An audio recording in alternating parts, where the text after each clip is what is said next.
kuwa aaminsan kuwa duurka jiraayay duurka kuma noolaan karaan waa ku noolaanaynaa waana joogaynaa magaalooyinkana innagaa iskale waa imaan doonnaa waana furan doonnaa ilaahay nasrigiina waa qariib in sha allahu tacaala waxaan rabaa inaan idhaahda shacbiga reer koonfur galbeed soomaaliya aan u sheego meel walba ay dunida ka joogaan kuwa beenta iyo barbogandada saxaafadda la fadhiya ee sheegaya dowladda koonfur galbeed inay wada hadal kula jirto sida ay ayaguba sheegeen garab kaloon annagu ogeyn inaanay waxba ka jirin dowladda koonfur galbeed soomaaliya waxay u taagan tahay har iyo habeenba difaaca dadkeeda dalkeeda iyo deegaanadeeda soo celinta amniga koonfur galbeed gaar ahaanna magaalada baydhabo horumarinta arrimihii horey u socday waxaan mar kale caddaynaynaa in dowladda koonfur galbeed soomaaliya aanay cidna heshiis kula gelin inay wada hadlaan wadahadalka lagu sheegay dib u heshiisiin inuu yahay mar labaad iyo mar saddexaad shacbigeenna waxaynu leenahay ha ku kadsoomina kuwa beenta sheegaya barbagandada ku fidinaya baraha bulshada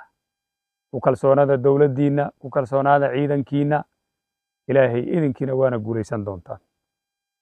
waxaan ammaan iyo bogaadin uga jeedinaynaa ciidamada koonfur galbeed daraawiishta sida ay u ilaaliyeen sharafka shacbigooda amnigooda iyo kala dambayntooda intaba waxaan mar kale ku celinaynaa ciidamada daraawiishta koonfur galbeed soomaaliya waxaad ciidan u tihiin shacabkiinna waxaad wiilashooda tihiin shacbigiinna waxaad ka soo dhexbaxdeen deegaanadiinna waxaad amnigooda ilaalinayseen shacbigiinna inaad foojignaataan oo aad shacbigaas haba yaraatee wax dhibaataa loo geysanin cidaanan qori idin haysanin oon cadow idinku ahayn oo aan dhibaato idin geysanaynin inaanay dhibaatan u geysanin shacbigana aad weji furfuran kula dhaqantaan haddii alla idmo walaalaha reer koonfur galbeed meel walba ay joogaan waxaynu leenahay sidaan horeba u sheegnay dalkeenna iyo deegaanadeenna waxaa ku soo duulay kuwa aan oggolayn dowladnimadeenna kuwa aan oggoleen inaan innagu isxakunno kuwa aan oggoleen inaan horumarro kuwa markay dowladnimadeennu hana qaadaba 5 sano iyo 10 sano goor ay gaartaba u arkaya dadkan inaanay mudnayn inay dowladnimo samaystaan hayeeshee waxaan ogsoonnahay